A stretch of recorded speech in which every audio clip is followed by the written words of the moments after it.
Journal de midi sur Al24 News. Mesdames, Messieurs, bonjour. Voici les titres du journal.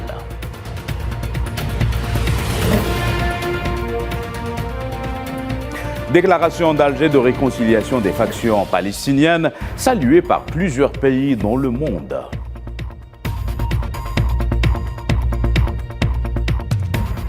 Au Burkina Faso, 2 semaines après le coup de force, le capitaine Ibrahim Traoré est élu président de la transition jusqu'en 2024.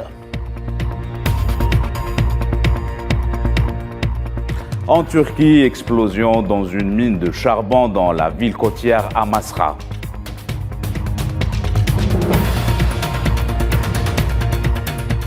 Et en Indonésie, les fans des marionnettes se sont donné rendez-vous dans la ville de Yogyakarta pour un festival international.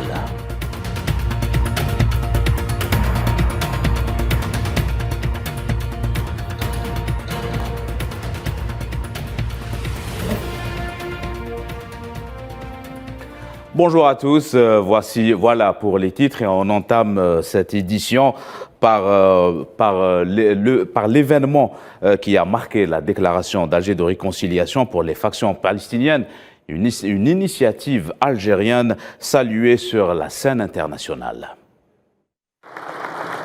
La déclaration d'Alger, document qui réunit de nouveau les factions palestiniennes autour d'une même table pour l'avenir de la question palestinienne, renaît de ses cendres. Et le monde s'incline devant la performance algérienne portée par une main de maître par le président algérien Abdelmajid Tebboune.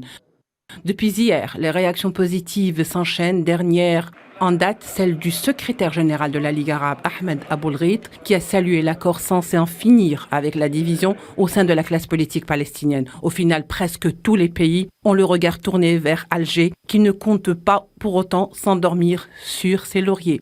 Le rêve ultime caressé par l'Algérie, c'est de voir l'État palestinien proclamé haut et fort selon les frontières de 1967.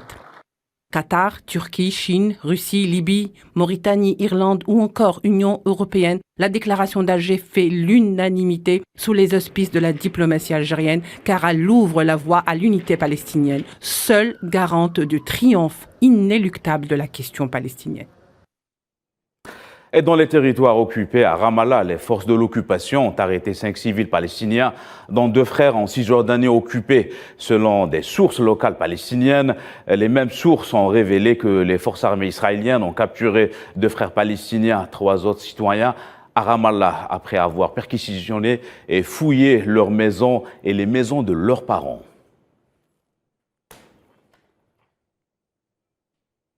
Festival fait Sahara au Sahara occidental était une occasion de plus pour l'internationalisation de la cause du peuple sahraoui et de son principe à l'autodétermination.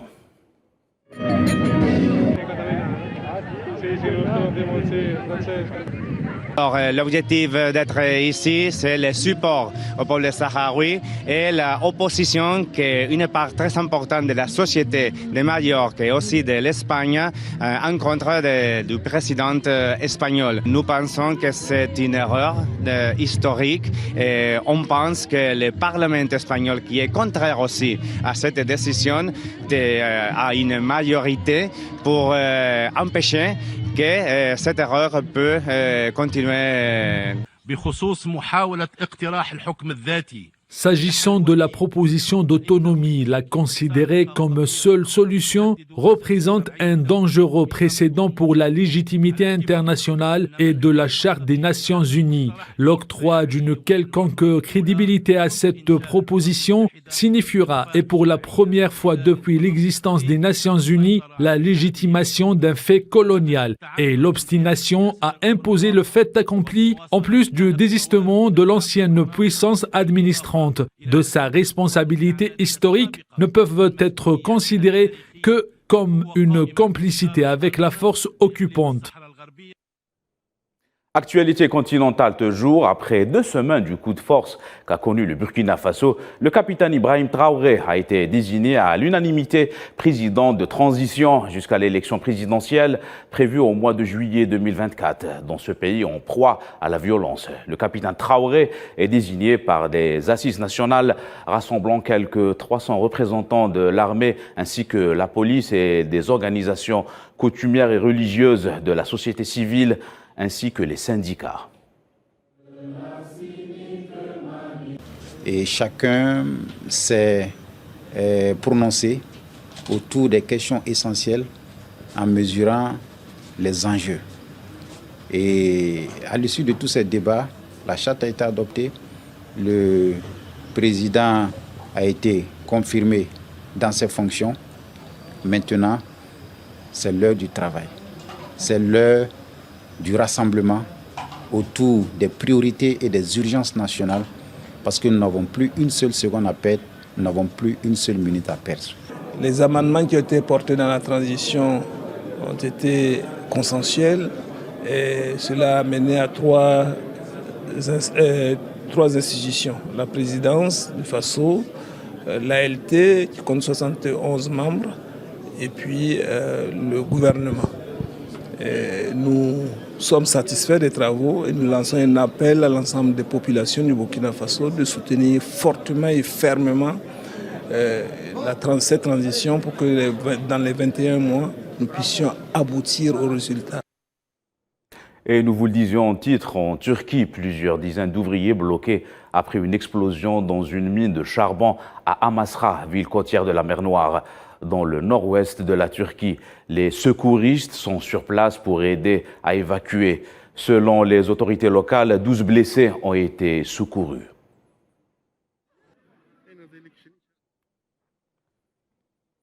Économie, la crise du carburant qui persiste en France à la suite de nombreux mouvements de grève qui sévissent chez le groupe Total Energies.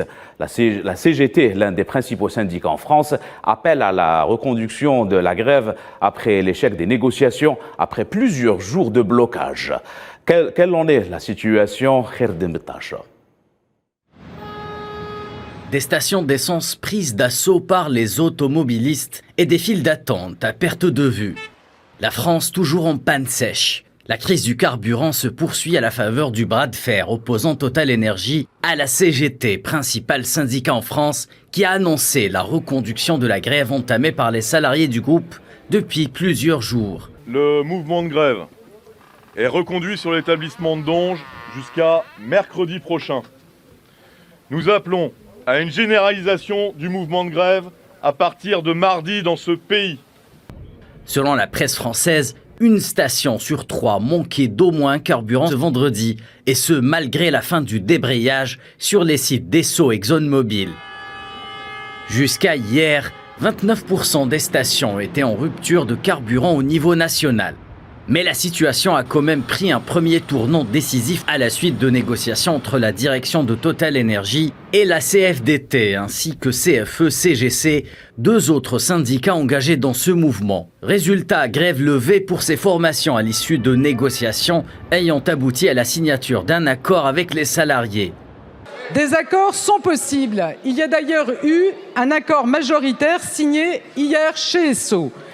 Aujourd'hui, une partie des organisations, malgré cet accord, veut poursuivre le mouvement et continuer le blocage. Nous ne pouvons pas l'accepter. Au-delà de l'indisponibilité des carburants dans les stations, cette pénurie impacte de nombreux secteurs économiques à l'image de l'agriculture. Une crise qui intervient au mauvais moment pour le gouvernement français face à un front social qui s'agite. En Ukraine, des sirènes ont retenti tôt ce matin dans la capitale ukrainienne Kiev et à la place Maïdan au centre de la ville. Cela intervient quelques jours après que des bombardements ont visé la capitale ukrainienne.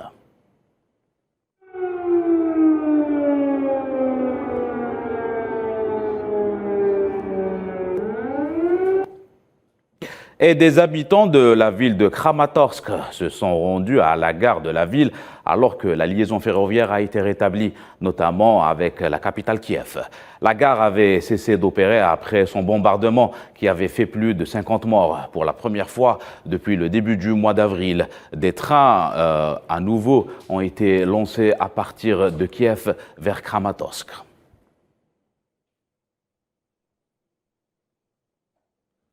Au Royaume-Uni, le ministre des Finances Kwasi Kwarteng, limogé par la première ministre Liz Truss après plus d'un mois à la tête du Trésor. L'ex-chancelier confirme sa démission en publiant cette lettre sur son compte Twitter. Il écrit, je cite, « Suivre le statu quo n'était tout simplement pas une option ». Fin de citation. Une décision qui intervient après des bouleversements financiers provoqués par le plan du nouveau gouvernement du 23 septembre visant à réduire les impôts.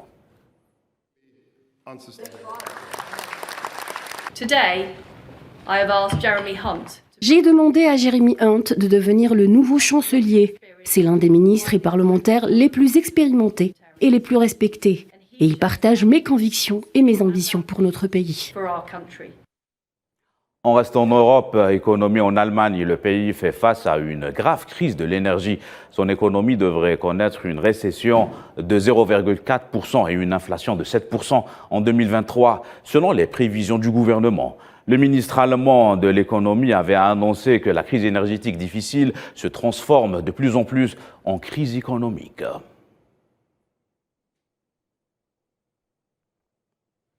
En prévision du deuxième tour de la présidentielle brésilienne, le président candidat Jair Bolsonaro a participé à un rassemblement dans l'État de Rio de Janeiro avant le scrutin du 30 octobre. Bolsonaro sera confronté à l'ex-président Lula da Silva.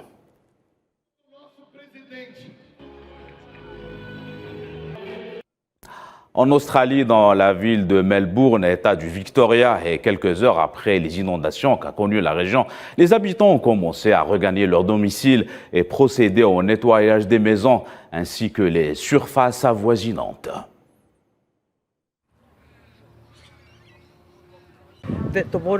L'eau se déversait si vite que c'était effrayant.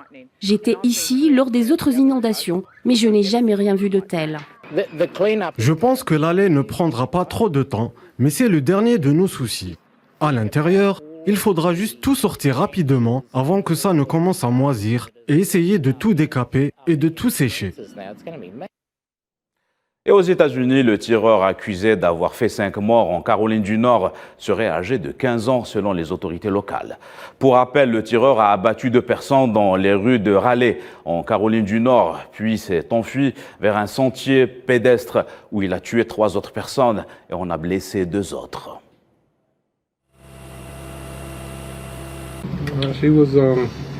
Vous savez, j'aurais pu essayer de faire un massage cardiaque ou autre, mais je me suis juste figé. Alors j'ai appelé le 911. C'est tout ce que je pouvais faire.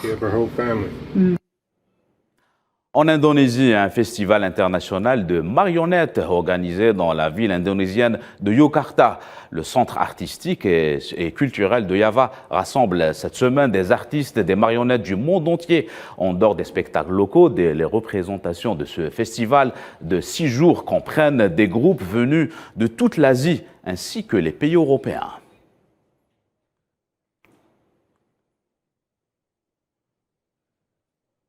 C'est la fin de cette édition. L'information continue sur Al24 News. Excellent après-midi.